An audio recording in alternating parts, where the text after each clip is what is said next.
இந்த check in check out இருக்கு இல்லையா, இது என்னென்னா அட்டெண்டன்ஸ் போடுறதுக்கானது தனி பேஜ். ஓகேவா, அங்கேயே அட்டெண்டன்ஸ் போடலாம். அது ஏன் தனி பேஜாக வச்சுருக்கணும் இப்போ நான் சொல்கிறேன். இப்போ என்னென்னா இந்த இந்த இந்த பட்டன் இருக்கு இல்லையா, அந்த ஸ்பாட்டர்னு, இதை கிளிக் பண்ணி நம்ம அட்டெண்டன்ஸ் போடலாம். ஓகேவா, அட்டெண்டன்ஸ் கேப்சர் ஆகும். நீங்கள் என்ன பண்ணணும்னா ஜிம்மில் நம்மளோட கம்ப்யூட்டரோ இல்லை லேப்டாப்போ ஓப்பன் பண்ணி வச்சுட்டிங்க, இந்த ஸ்க்ரீன் வச்சுட்டிங்கன்னா வர மெம்பர்ஸில் எல்லாருமே இந்த இடத்துல வந்துட்டு இங்கே கிளிக் பண்ணி அவங்க ஐடியை போட்டு என்டர் தட்டினாங்கன்னா அட்டெண்டன்ஸ் கேப்சர் ஆயிரும். அட்டெண்டன்ஸ் கேப்சர் ஆயிரும். ஓகே, ஆனால் இதில் ஒரு பிரச்சனை என்னென்னா இவங்க அட்டெண்டன்ஸ் போட்ட கையோட மற்ற டீட்டெயில்ஸையும் பார்க்க வாய்ப்பு இருக்குது வர மெம்பர்ஸ். ஓகேவா, ஃபார் எக்ஸாம்பிள் இந்த ஆல் மெம்பர்ஸ் அவங்க கிளிக் பண்ண வாய்ப்பு இருக்குது. கிளிக் பண்ணாங்கன்னா எவ்வளோ மெம்பர்ஸ் இருக்காங்கன்னு டீட்டெயில்ஸ் பார்த்துக்கலாம். ஓகேவா, அதேமாரி இங்கே போய்ட்டு அந்த பர்டிகுலர் ஏதாவது ஒரு மெம்பரோட ப்ரொஃபைலை அவங்க ஓப்பன் பண்ணி பார்த்துக்கலாம். அவங்களுடைய மொபைல் நம்பரை திருடலாம். ஓகேவா, அதே டைமில் இந்த பேமெண்ட்ஸை கிளிக் பண்ணாங்கன்னா நம்ம ஜிம்முக்கு எவ்வளோ பேமெண்ட்ஸ் வருதுன்னு அவங்க டீட்டெயில்ஸ் பார்த்துக்கலாம். சப்ஸ்கிரிப்ஷன் கிளிக் பண்ணாங்கன்னா இந்த ஜிம்முக்கு இந்த டைமில் எவ்வளோ சப்ஸ்கிரிப்ஷன் நடந்திருக்கு, எவ்வளோ ரெஜிஸ்ட்ரேஷன் ரெனியூவல் நடந்திருக்குன்னு பார்த்துக்கலாம். ஆனால் இதெல்லாம் அவங்க பார்க்கலாம். ஓகேவா, இதை நீங்கள் இப்படி ஓப்பன் பண்ணி வச்சுருந்தீங்கன்னா, பட் இதெல்லாம் அவங்களுக்கு தெரியணுமா, தெரியக்கூடாது. ஓகேவா, ஆனால் நம்ம இதை ஓப்பன் பண்ணி வச்சா நம்ம ஏதாவது ஜிம் ஓனர் இல்லை அட்மின் யாராவது இல்லாத டைமில் இல்லை நீங்கள் டெஸ்க் விட்டு வேறு ஏதாவது வேலையில் ஜிம்மில் இருந்தீங்கன்னா கூட வர மெம்பர்ஸ் இதை பார்க்க வாய்ப்பு இருக்குது.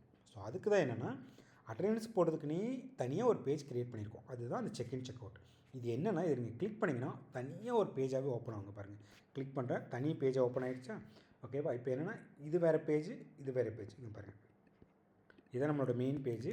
இது வந்து அட்டெண்டன்ஸ் பேஜ் தனியாக ஓப்பன் ஆகுது. இங்கே பாருங்கள், இதுலேயே அட்டெண்டன்ஸ் போடுறதுக்கு இங்கே தனியாக இருக்கும். இங்கேயும் நீங்கள் அட்டெண்டன்ஸ் போட்டிங்கன்னா அட்டெண்டன்ஸ் கேப்சர் ஆகும். இங்கே தனியாக இந்த ரைட் சைடில் காமிச்சிடும். ஓகேவா, ஸோ இதில் பெனிஃபிட் என்னென்னா இப்போ நீங்கள் இந்த ஸ்க்ரீனை ஓப்பன் பண்ணிட்டீங்க அப்படின்னா இந்த மெயின் ஸ்க்ரீனை நீங்கள் க்ளோஸே பண்ணிக்கலாம். க்ளோஸ் பண்ணிட்டீங்கன்னா இது அப்படியே தான் இருக்கும். இதை மட்டும் நீங்கள் ஓப்பனில் வச்சுக்கிட்டிங்கன்னா இப்போ வர்ற மெம்பர்ஸ் அட்டெண்டன்ஸ் போட்டாங்கன்னா அவங்களால அட்டெண்டன்ஸ் மட்டும்தான் போட முடியும். அவங்க நினச்சா கூட வேறு எங்கேயும் போய் பார்க்க முடியாது. இங்கே பாருங்கள், அவங்களுக்கு வேறு எந்த ஆப்ஷனுமே தெரியாது. ஓகேவா, அட்டெண்டன்ஸ் மட்டும்தான் அவங்களால போட முடியும்.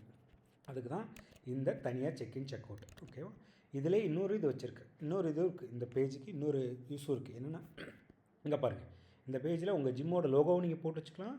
இங்கே பாருங்கள், ரைட் சைடில் இன்னொரு இது இருக்கு இல்லையா, அங்கே பாருங்கள், அட்டெண்டன்ஸ் போட்டோடனே அந்த மெம்பரோட டீட்டெயில்ஸ்லாம் அங்கே காமிக்குதா.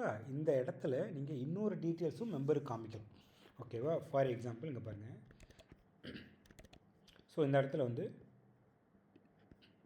உங்கள் லோகோ போட்டுக்கலாம். இங்கே ஒரு பார்ட் எம்டியாக இருக்குது பாருங்கள், இதை நீங்கள் ஒரு சில இதுக்கு யூஸ் பண்ணிக்கலாம். ஃபார் எக்ஸாம்பிள் நீங்கள் ஏதாவது ஆஃபர் கொடுக்குறீங்க அப்படின்னா அது உங்கள் ஜிம் மெம்பர்ஸ்க்கு நீங்கள் தெரியப்படுத்தணும்னு நினச்சிங்கன்னா நீங்கள் இந்த பேஜ் மூலமாக தெரியப்படுத்தலாம். அதேமாரி ஜிம் எனக்காவது லீவு அப்படின்னா ஏதாவது ஒரு அனௌன்ஸ்மெண்ட், நீங்கள் ஆஃபர் கொடுக்குறீங்களோ இல்லை ஜிம் லீவு ஏதோ ஒரு இது நீங்கள் ஜிம் மெம்பர்ஸ்க்கு தெரியப்படுத்தணும்னு நினச்சிங்கன்னா நீங்கள் ஒருத்தரையும் தனித்தனியாக கூப்பிட்டு சொல்லணும் அவசியம் கிடையாது. ஆப்வியஸ்லி இங்கே வாட்ஸ்அப்பில் போடலாம், பட் இங்கேயும் காமிச்சிக்கலாம். ஓகேவா, எப்படின்னா இந்த இடத்த நீங்கள் யூஸ் பண்ணிக்கலாம். எப்படின்னா இதை நீங்கள் எப்படி யூஸ் பண்ணலாம்னா இந்த இடத்துல இந்த லோகோ நீங்கள் செட் பண்ணிக்கலாம், இந்த டெக்ஸ்ட்டும் நீங்கள் மாற்றிக்கலாம். அது எங்கே போய் மாற்றணும்னா மெயின் சாஃப்ட்வேரில் இங்கே பாருங்கள், இங்கே உங்கள் பேரில் ஒரு ஆப்ஷன் இருக்கும், எடிட் அட்டெண்டன்ஸ் பேஜ். இதை கிளிக் பண்ணிங்கன்னா எடிட் அட்டெண்டன்ஸ் பேஜ்னு ஒரு ஆப்ஷன் இருக்கும். இதை கிளிக் பண்ணிங்கன்னா இந்த இடத்துல நீங்கள் அப்லோட் பண்ணிக்கலாம் ஃபோட்டோ. இங்கே அப்லோட் பண்ணுற ஃபோட்டோ தான் அப்லோட் பண்ணிட்டு சப்மிட் கொடுத்துக்கலாம்.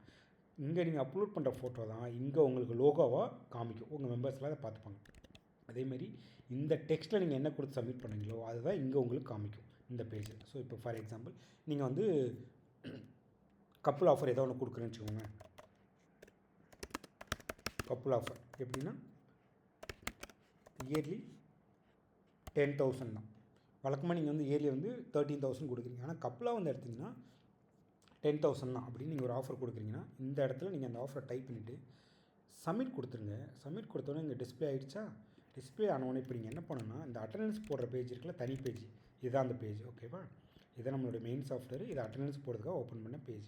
இந்த இடத்துல போய்ட்டு ஜஸ்ட் இந்த இடத்த ரெஃப்ரெஷ் பண்ணுங்கள், இந்த பேஜை ரெஃப்ரெஷ் பண்ணுங்கள். இங்கே பாருங்கள், அவ்வளோதான். இதுக்கப்புறம் அட்டெண்டன்ஸ் போடுற வர எல்லா மெம்பர்ஸுமே அட்டெண்டன்ஸ் போட வருவாங்க. அவங்களோட ஐடி எங்கே போடுவாங்க. போட்டோன்னே ஆப்வியஸாக இதையும் நோட் பண்ணுவாங்க. கரெக்டாக கப்புள் ஆஃபர், ஓகே ஆஃபர் இருக்கே அப்படின்னு சொல்லிட்டு அவங்க அதை ஆஃபர் எடுக்கலாம். இல்லை அவங்க ஃப்ரெண்ட்ஸை வந்து அவங்க ரெஃபர் பண்ணலாம். ஸோ இந்த மாதிரி இதையும் நீங்கள் காமிச்சிக்கலாம். ஓகேவா, ஆஃபர் மட்டும்தானா கிடையாது. நீங்கள் வந்து டுமாரோ ஜிம் லீவ்னு வச்சுக்கோங்களேன், டுமாரோ ஜிம் லீவ்னு கூட நீங்கள் போட்டுக்கலாம். போட்டு சப்மிட் பண்ணிட்டீங்கன்னா இங்கே சக்ஸஸ்னு வந்துடும். இங்கே போய்ட்டு ஜஸ்ட் ஒரு தடவை ரெஃப்ரெஷ் மட்டும் பண்ணுங்கள், இல்லை க்ளோஸ் பண்ணிட்டு கூட ஓப்பன் பண்ணுங்கள். இங்கே பாருங்கள், டுமாரோ ஜிம் லீவ். ஸோ அப்புறம் அட்டெண்டன்ஸ் போட வரவங்க இங்கே பார்த்து தெரிஞ்சுப்போம், ஓகே நாளைக்கு ஜிம் லீவ் போல இருக்குது அப்படின்னு. ஸோ இதுக்கு தான் இந்த தனியான செக்இன் செக் அவுட் பேஜ்னு ஒரு ஆப்ஷன் வச்சுருக்கோம். ஓகேவா, இதை வந்து உங்களுடைய சேஃப்டி பர்பஸ்க்கு ப்ளஸ் உங்கள் ஜிம்மோட லோகோ போட்டு வச்சுக்கலாம் உங்கள் மெம்பர்ஸ் பார்க்கறதுக்கு. இன்னொன்று மெயினான இன்னொன்று என்னென்னா, இந்த பேஜ் மூலமாக நீங்கள் வந்து ஒரு அனௌன்ஸ்மெண்ட்டை தெரியப்படுத்தலாம் உங்கள் ஜிம் மெம்பர்ஸ்க்கு இந்த இடத்துல. ஓகேவா? அதுக்கு தான் இந்த ஆப்ஷன், இந்த செக் இன் செக் அவுட்ன்ற ஒரு ஆப்ஷன்.